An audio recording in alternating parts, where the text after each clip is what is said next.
When we talk about the art form of games and its short history, there's been a real struggle consistently with authenticity and the player's experience. And here I just wanted to go through a real quick history of some of those things to display that struggle, that back and forth between those experiences. And what better place to start than with the original back and forth, Pong. Because it's a way of demonstrating how this technology has evolved, the culture as well as the art form, and how that has represented that back and forth between fantasy and reality, art, technology, the player and the designer. So how might we make Pong more authentic as we go? Well, we could look at how we represent this world. So what it looks like in this world of Pong. And that's been something that as games we've been really obsessed with.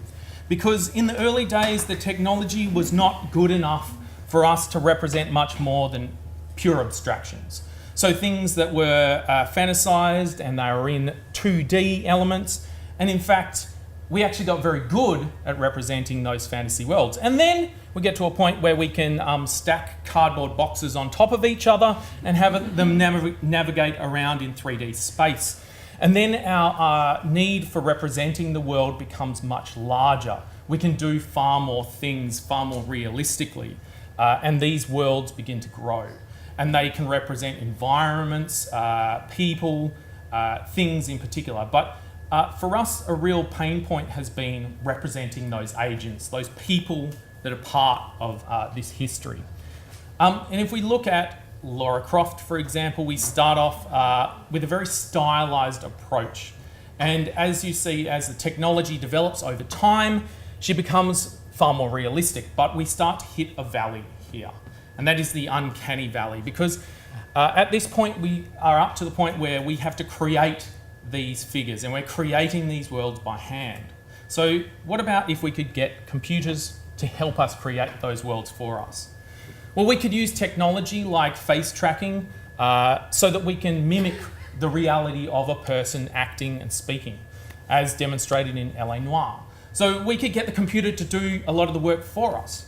But what happens there is that if it's not quite right, it can be really distressing for us. It can remove us from that experience. So what we forget is that you can't just project those images on top of things. You have to represent that it's a physical property, that seeing is affected by the physics of our world. So speaking of physics, how do we make the world of Pong feel more physically authentic? The way it reacts, the way things behave. Well, why don't we look at the history of another amazing sport of skateboarding as represented. In the early days, skateboarding was definitely not radical. The ability for computers to represent this intense sport was quite lackluster. And in fact, most of the heavy lifting of representing this physical experience was in the art. So there's very limited two-directional physics going on. But as we open up this world of being single hard-coded things, we go into a world where these things exist in a world with laws. So that there are things that govern the way that things behave in this totally bodacious world of ours, and everything is governed by those things, so that they can start to look as if they react to things in the way that we would experience. And this experience of skateboarding becomes way more radical. But as we approach reality and the feeling that, yes, this is what we would want skateboarding to feel like, and we put more trust in the computer, then we get these kind of experiences where we are actually better judges of authenticity than the computer is. And suddenly our skateboarding experience is hella lame.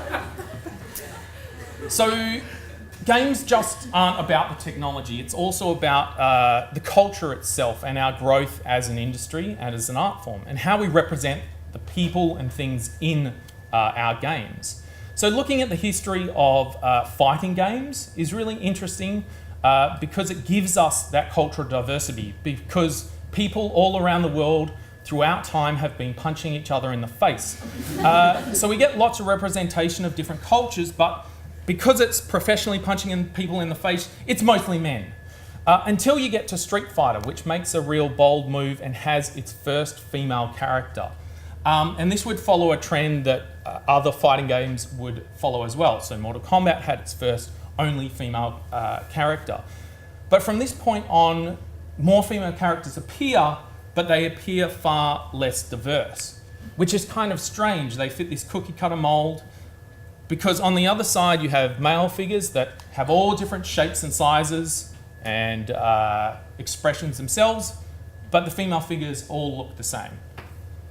And this has been something that in all genres of gaming has been the case, is that females have fulfilled very small niche roles and had the male gaze as part of their lens. And that is kind of biased by the opinion that games are specifically popular for boys. But in fact, it's grown throughout the world and it is popular across all cultures and genders, etc. So we've been forced to be more authentic about how we represent the world, but we still can slip up when we do these things.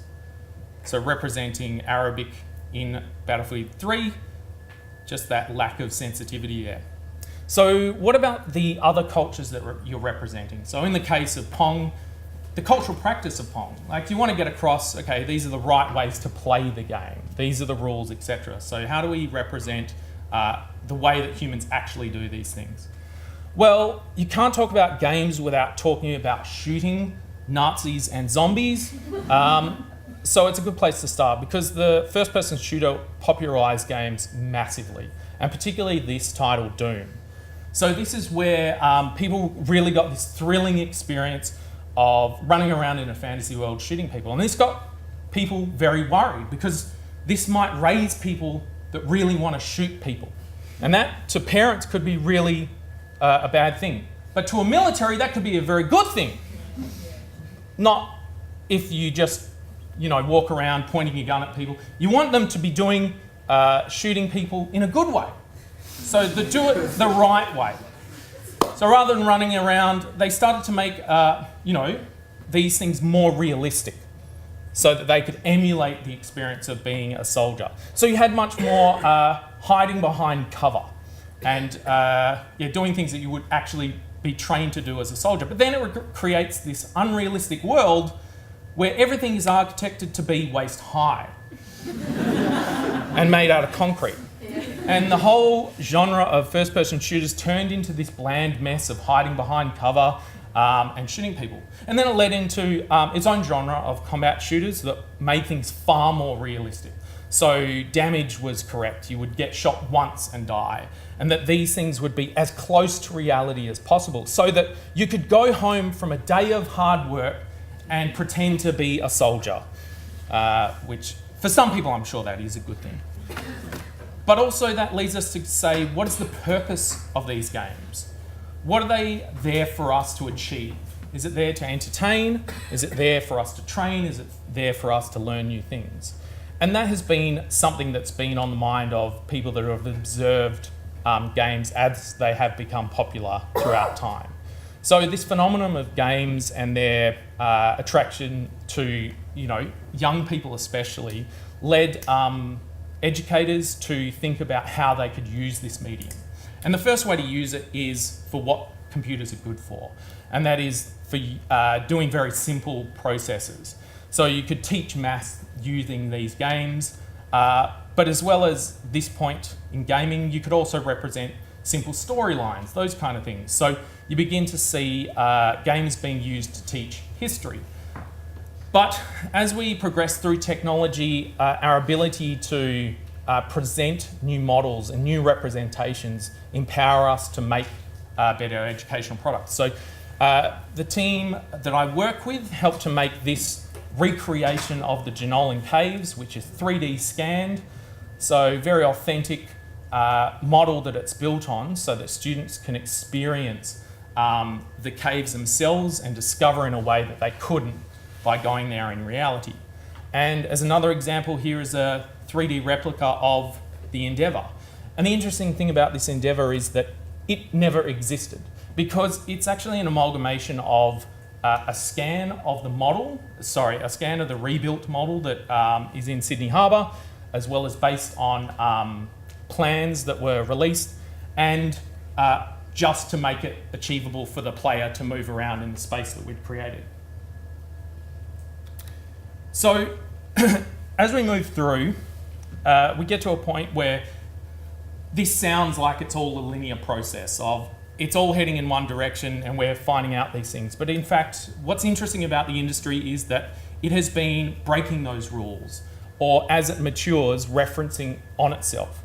So how have these things been really interesting? So in terms of the graphics, you can look at a game like Cuphead, which is hugely popular at the moment, which actually flies in the face of that ability to use graphics. It's actually gone back to a stage of going to an authentic process of animating by going to hand-drawn individual cells, but using that in combination with the power of computing so that those two art forms can work together.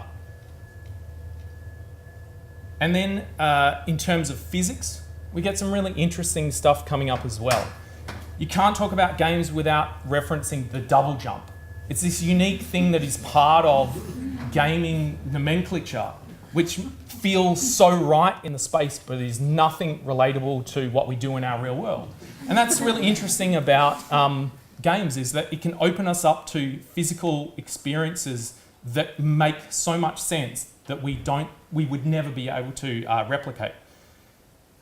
And then if we think about the way we represent people, the way games are being designed from the ground up, with ideas of representation in mind, in terms of the genders, the age, the body shapes, the abilities of the people that are represented in these games.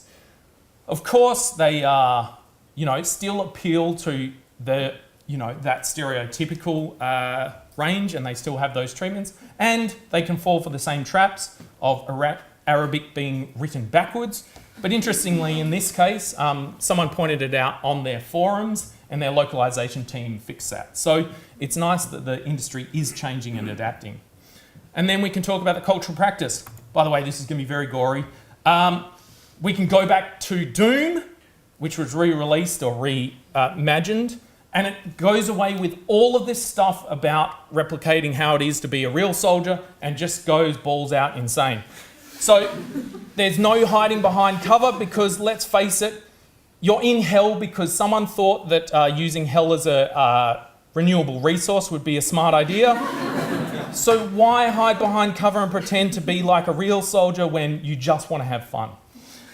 And then in terms of the purpose, we're using the advanced technologies to represent new experiences that we could never before. So this is a model of the ISS that you can use using VR, but it's also being used to train astronauts themselves. So it's that nice crossover. What I want to pause for a second and just say is that in all of these cases, no matter how high fidelity, they aren't the real thing. You have to remember that even though they are scans of existing things or referencing real things, we are in a world of make-believe. And I think that's what's important. Because my favourite representation of Pong is probably one of the most popular as well. And that's this one. Who's played it? That first experience when you get the Wiimote and you're like swinging it like, whoa, this is actually reading all of my motions. And then after a while you work out, no, it's all an illusion. You can sit there and actually do this much and it still feels it. But for that moment, it is that make-believe. And whether it's, you want high realism or it's an abstraction, or whether it's in high technology, it doesn't matter. What really matters is that it's authentic enough so that in your experience, it doesn't remove you from that experience. It doesn't exclude you from taking part in that experience or make you throw up on yourself. Because those things will remove you. Because what matters actually is the authenticity of the emotional experience of that player. What is it like to be James Bond? That is the authentic moment you're trying to produce. What is it like to be an astronaut? What is it like to have that feeling of discovery again? And I hope that with these advances in technology, we continue that back and forth between the intent of the designer and the outcome of the authentic emotional experience of the player. Cool, thank you.